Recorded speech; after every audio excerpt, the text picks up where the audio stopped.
Cameraman সামনে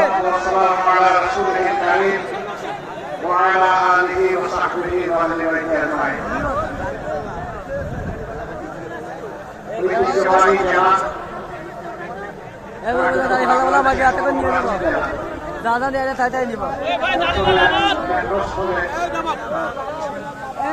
ভাই ছয়টি আসনে যাদেরকে প্রার্থী করা হয়েছে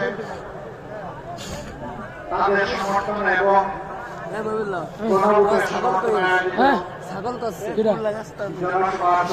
সভাপতি মঞ্চে বসা বাংলাদেশ জামাত ইসলামী সহ কেন্দ্রীয় এবং স্থানীয় নেতৃবৃন্দ, যশোরবাসী ভাই বোনেরা, সাংবাদিক বন্ধুগণ, আল্লাহ তাআলার শুকরিয়া আদায় করছি। এক বছরের মধ্যে এটি দ্বিতীয়বার এবং একই মাঠে দ্বিতীয়বার আমাদের আগমন। আজকে আমার বক্তব্যের আগেই এই সভার যিনি সম্মানিত সভাপতি, বাংলাদেশ জামাত ইসলামী যশোর জেলা শাখার সম্মানিত আমির, তিনি প্রিয় যশোরবাসীর পক্ষে কিছু ন্যায্য দাবি উত্থাপন করেছেন। এর মধ্যে একটা দাবি হচ্ছে সিটি কর্পোরেশন। আপনারা জানেন আমার বিবেকে গতবার যখন এসেছিলাম তখন বলে গিয়েছি ইনশাআল্লাহ আল্লাহ যদি আমাদেরকে দেশ সেবার সুযোগ দেন, যশোরকে আমরা শহরকে সিটি কর্পোরেশনে উন্নীত করব। প্রিয় যশোরবাসী, মেডিকেল কলেজ, সদর হাসপাতাল, জলাবদ্ধতা, ভৌত অবকাঠামো, যোগাযোগ ব্যবস্থা, এই সমস্ত বিষয়ে যে সমস্ত দাবি উত্থাপিত হয়েছে এগুলা কোন অযৌক্তিক আহামরি কোন দাবি নয়, এগুলা অত্যন্ত যৌক্তিক দাবি। আমরা নির্দ্বিধায় কথা বলতে পারি আমাদের প্রতীক হচ্ছে এই পাল্লা মাপে ইনশাআল্লাহ আমরা কোনো কম বেশ করব না। যার যেখানে যেটা পাওনা তাদের হাতে আমরা সেটা তুলে দেওয়া হবে আমাদের নৈতিক দায়িত্ব। যদি আল্লাহ তাআলা তার আসমানি ফয়সালার মাধ্যমে এই জমিনে মানুষের খেদমত করার সুযোগ আমাদেরকে দান করেন, সে সুযোগটা আসবে জনগণের হাত দিয়ে। উচিলাটা হচ্ছে জনগণের হাত 12 তারিখ। আপনারা ইতিমধ্যে লক্ষ্য করেছেন দুটি ভোট সামনে রেখে 12 তারিখ আমাদের খুব কাছাকাছি চলে আসছে। একটি ভোট হচ্ছে গণভোট। অতীতের বস্ত্র প্রচার রাজনীতি এবং রাজনৈতিক বন্দোবস্তকে পরিবর্তন করে নতুন রাজনীতির সূচনা করা এবং সেই রাজনীতি হবে জনগণের রাজনীতি। এই রাজনীতি কোন পরিবার বা কোন দলের রাজনীতি হবে না, একেবারে খাঁটিভাবে হবে জনগণের রাজনীতি। এই জন্য আমরা যেখানে গিয়েছি স্পষ্ট করে বলেছি আমরা আমাদের দলের বিজয় চাই না, আমরা চাই 18 কোটি মানুষের বিজয়। যেদিন সমাজে ন্যায় এবং ইনসাফ কায়েম হবে সত্যিকার অর্থে সেদিনই 18 কোটি মানুষের বিজয় হবে, এর আগে হবে না। এই গণভোটে বাহ্যিকভাবে যাই হয়ে ভিতরে ভিতরে কেউ নাকুশ।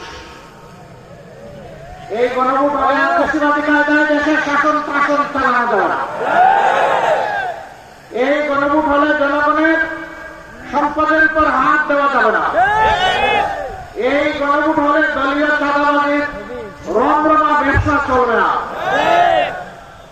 এই জন্য কেউ কেউ গণভোটে সন্তুষ্ট না, কিন্তু মুখ খুলে বলতে পারছেন না, কারণ 18 কোটি মানুষ গণভোটের হায়ের পক্ষে। 18 কোটি মানুষ এখন পরিবর্তন দেখতে চায়, পুরানো ব্যবস্থায় আর ফিরে যেতে চায় না। গণভোটে হাত মানেই হচ্ছে আজাদি, গণভোটে না তার মানে হচ্ছে গুলামি। গুলামি না আজাদি, গুলামি না আজাদি। ইনশাআল্লাহ 12 তারিখ প্রথম ভোটটা পড়বে হ্যাঁ চিনবে ইনশাআল্লাহ। হ্যাঁ ভোট যদি বিজয়ী হয় বাংলাদেশ জিতে যাবে, হ্যাঁ ভোট যদি পরাজিত হয় বাংলাদেশ হেরে যাবে। আমরা বাংলাদেশকে ইনশাআল্লাহ হারতে দিব না। জনগণের ভালোবাসা সমর্থন নিয়ে হ্যাঁ ভোট বিজয়ী হবে, বাংলাদেশ বিজয়ী হবে ইনশাআল্লাহ। দ্বিতীয় ভোটটি হচ্ছে সরকার গঠনের জন্য সমর্থন জানানো। হ্যাঁ ভোট বিজয়ী যদি না হয় কোন সরকার গঠন করে কোনো লাভ হবে না জনগণের। আগে ভিত্তি হচ্ছে হ্যাঁ ভোট, এরপরে কাকে দেব পরিষ্কার। আমাদের মধ্যে অবশ্যই নিজেদের কর্মের কর্মসূচির প্রতিযোগিতা হবে, এটাই তো স্বাভাবিক। নিজেদের যুক্তি আদর্শ নিয়ে জনগণের কাছে যাব, এটাই স্বাভাবিক। কিন্তু আমরা মাঝে মাঝে একেবারে পরস্পর বিরোধী কিছু জিনিস দেখি। একদিকে আমাদের একটি বন্ধু সংগঠন, তারা বলছেন জনগণকে ফ্যামিলি কার্ড দিবেন এবং সেইটা দিবেন মহিলাদের হাতে। আবার আরেকদিকে মহিলারা যখন কোন একটা দলের পক্ষে, আদর্শের পক্ষে, নতুন বাংলাদেশের পক্ষে, হ্যাঁ ভোটের পক্ষে ভোট চাওয়ার জন্য বের হচ্ছে, একদিকে ফ্যামিলি কার্ড আর একদিকে মহামন্দের গায়ে হাত। দুইটা তো একসাথে চলে না। এটি একটি বার্তা দেওয়া হচ্ছে জাতিকে, বার্তা দেওয়া হচ্ছে আগামীতে এমন কোন দল যদি ক্ষমতায় আসে যারা এখন গায়ে হাত দেয়, তাদের কাছে বাংলাদেশের একজন মা বোন নিরাপদ হবে।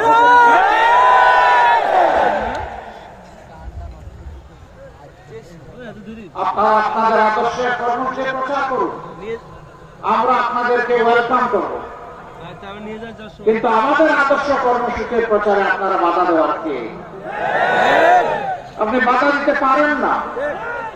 আমাদের কোন মা বোন, আমার কোন সহকর্মী যদি নির্বাচনী কোন আচরণ বিধি ভঙ্গ করে, সেটা আপনি যথাযথ কর্তৃপক্ষকে বলুন। তারা প্রয়োজনে আমাদের বিরুদ্ধে ব্যবস্থা গ্রহণ করবে, আমরা সেই ব্যবস্থা মাথা পেতে নেব।